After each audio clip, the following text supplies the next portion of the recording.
श्रावण महिना म्हटलं की आपल्या सणांना सुरुवात होते आणि या सणांमध्ये काहीतरी गोडधोड झालंच पाहिजे.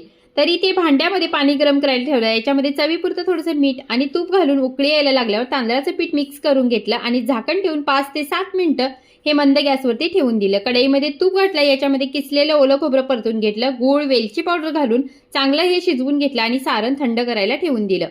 आता जी उकड केली होती ती परातीत घेतली, पाण्याचा हात लावून मऊसर होईपर्यंत मळून घ्यायची. थोडासा तुपाचा हात लावायचा. हळदीच्या पानांचा मागचा पुढचा भाग कट करून घ्यायचा. आता ही उकड या पानांमध्ये पसरवून घ्यायची आणि मधोमध सारण भरून हे व्यवस्थित बंद करून घ्यायचं.